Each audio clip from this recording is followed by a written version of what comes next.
Hey guys, Big Rat 310s here again with live reviews today. I have 1, 2, 3, 4, 5, 6, 7, 8 things I want to talk about today. Yeah, basically a bunch of DVDs, shows I haven't gotten around to viewing to review right now. But let's get started with it. My ROH DVD update, people have been asking about that. They want to see all the ROH DVDs I've accumulated over the past 3 months. It's a lot. It's like 30 or something, a large number like that. I'll tell you when I get 2 more in that I'm waiting for. Then I'll show you all the ones I've accumulated over the past 3 months.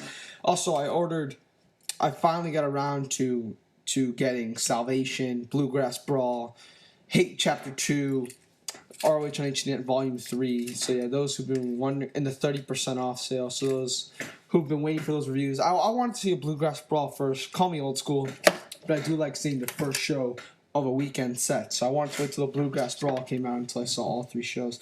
Alright, so let's get started. Let's start off with Hardcore Justice, pretty much the only TNA pay-per-view I've not talked about this year. You know what? I kind of didn't think the show was horrible. I mean, I wouldn't call it a great show. I'd give it a flat 6. You know, that's basically the majority of what I've seen. A 6 or an NA, because this show didn't really deserve a rating. This show is not about match quality. This show was not about putting on a 5-star match with each match. You know, it's just about guys trying to go out there and relive the glory days. You know, I was fine with it, to be honest. No match really pissed me off. Actually, I thought the opener was funny. What was next? CWA versus Scorpio. I actually thought it was a decently good match. I gave it like 2.5. Could have been a lot better if given more time. But yeah, man, Scorpio was looking really good.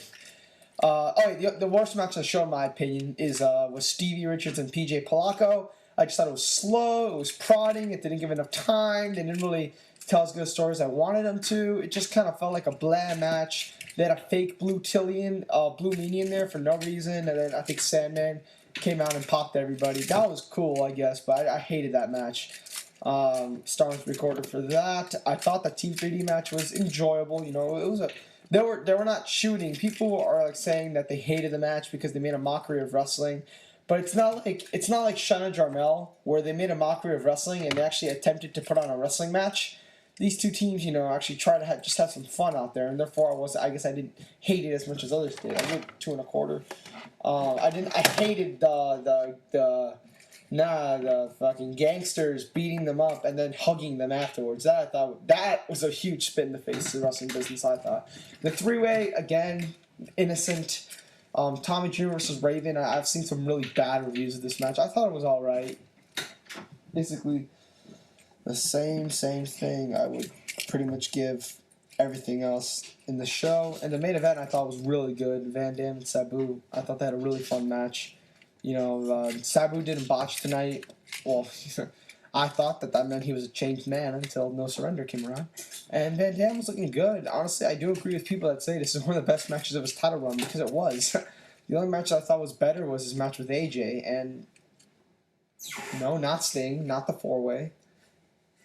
Yeah, this was the second best match of his title run. I mean, that says something. And some people have said it was the best match of his title run. So yeah, I thought this match was innocent. Overall, I didn't hate Hardcore Justice. I'd give it a 6 or I'd give it an NA. It was just, you know, it wasn't, I didn't hate anything about it. Everything was at least enjoyable in my opinion. So yeah, there you go. Dragon Gate USA Enter the Dragon 2010. This is a great pay-per-view. This is Dragon Gate's best pay-per-view since Open the Freedom Gate. And it's probably their best show since...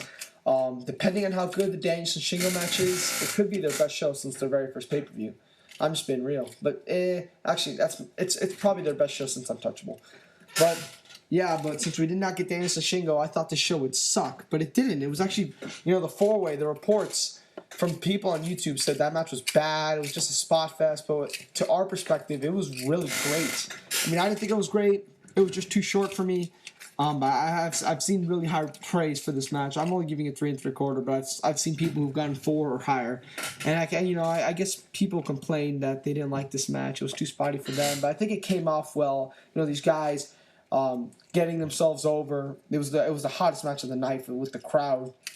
Getting themselves over in the best way they could, and they all kind of made a name for themselves in this match. Really, I'm just being for real there. So yeah, 3 3/4 for that. The match of the night I thought was the Chikara Sekigun match, which I thought was great. I really liked that match. Liked everything about it, except maybe the finish. But I liked the eliminations. They got the heels had the advantage. Then Quackenbush made this comeback. Then Yoshino came to help him. They didn't pin Jon Moxley. They DQ'd him, which I thought was the best way to do it because Jon Moxley is the future of this company and their next champion. And, well, if logic prevails, he should be their next champion. So I love how they protected him here. And so, yeah, I love this match. I thought it was a great match. I gave it 4 stars. The main event I thought was really good. Same with the Drake Younger match where BB Hulk and Drake Younger, to both of you. Okay, there are many Davey Richards matches where Davey Richards does not continuously sell his knee, and but it still gets praised as a great match.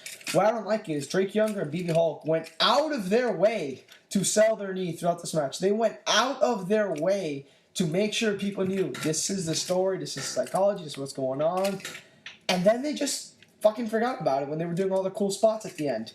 I'm like, if you would have just not played it up that big and forgot about it, I didn't like it, but I would have been fine with it. When you go out of your way to make it, to try to sell, and then just forget about it, that just pisses me off.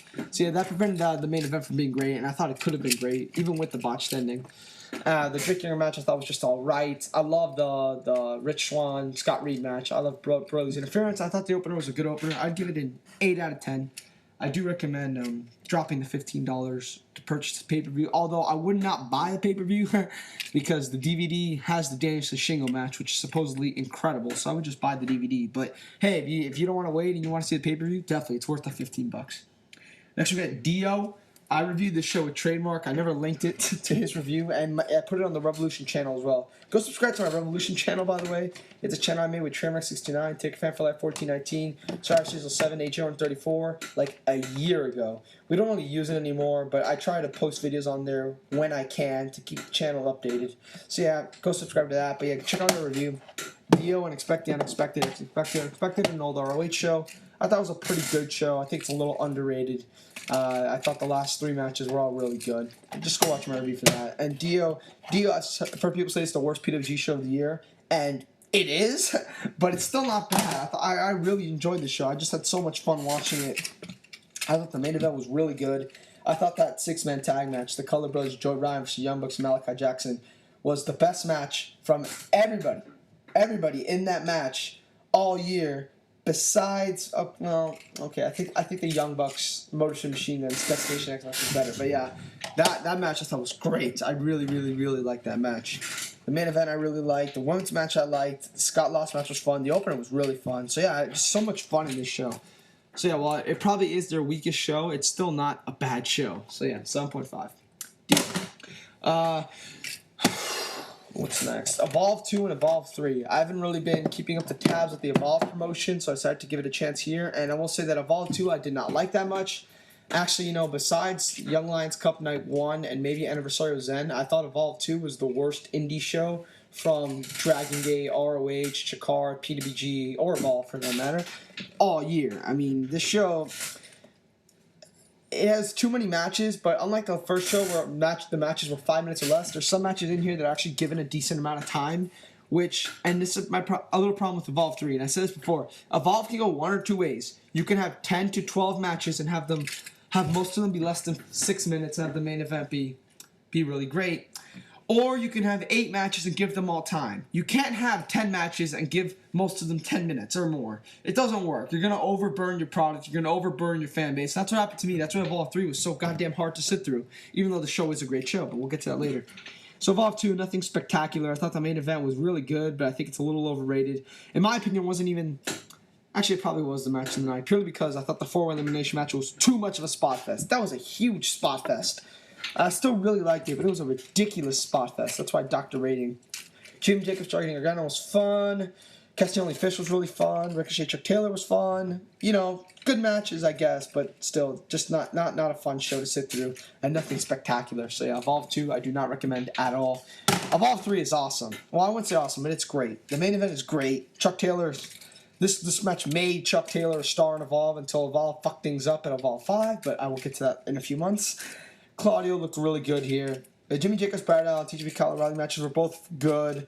Chris Hero, Bobby Fish was also really good. John Moxley, Drake Young was also really good. See, this match was a great match, and it had 4 matches I thought were really, really good as well to the great match. Actually, maybe 5 if you include the 3-way match, the 3-way tag match.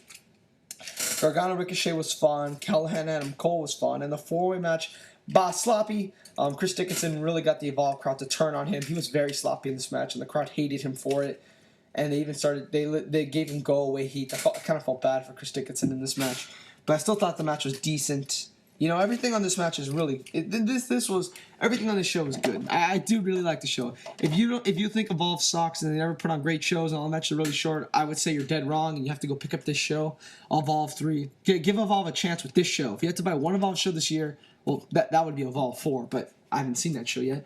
As of right now, Evolve 3 is I do say it's a great Evolve show. Please give it a chance.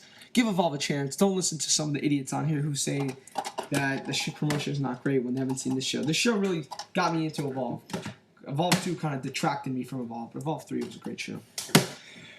Finally, we have the U-Shoots with Dixie Carter and Jim Cornette. Did I do a U-Shoot with Maria? I saw it. I don't know if I did it. And I thought it was good, but not great. U-Shoot with Jim Cornette. This was really funny. This is more about the comedy of all the U-Shoots. He goes into the questions that he could not answer in his first U-Shoot because they weren't really wrestling related.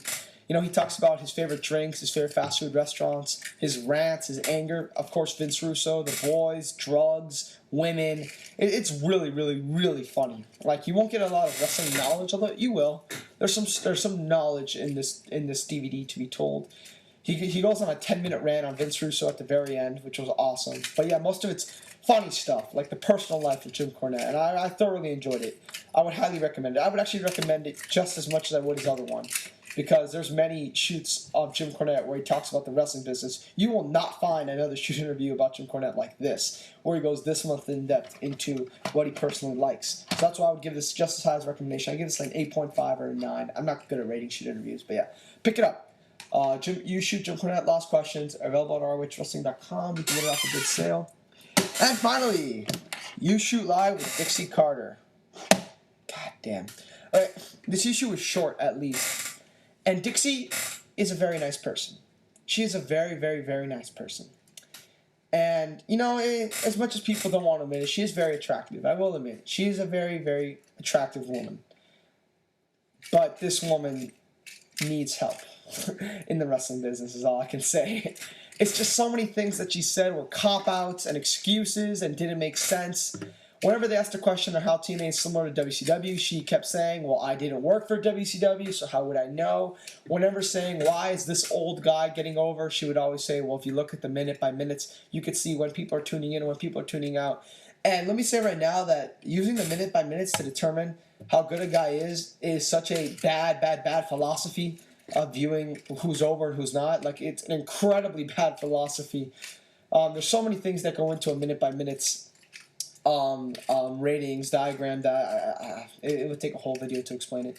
So yeah, I don't want to go into it now, but there's so many things that go into a minute by minutes that you can't really think that people are tuning back to a TV show just because a star is on that they want to see. Plus, the minute by minutes aren't really consistent. Besides the knockouts, which not anymore, but which used to get, you know, people used to tune in for that. You know, you'd see a main event with Kurt Angle one week would lose 20,000 viewers, and then next week it would gain 50,000, and then he would have the same opponent. I mean, these things aren't really consistent, and I don't know why Dixie follows them. And this one really revealed her stupidity in a way when she said, well, when people asked about the Nasty Boys, she says, well, the Nasty Boys were most of the highest rated segments of the show.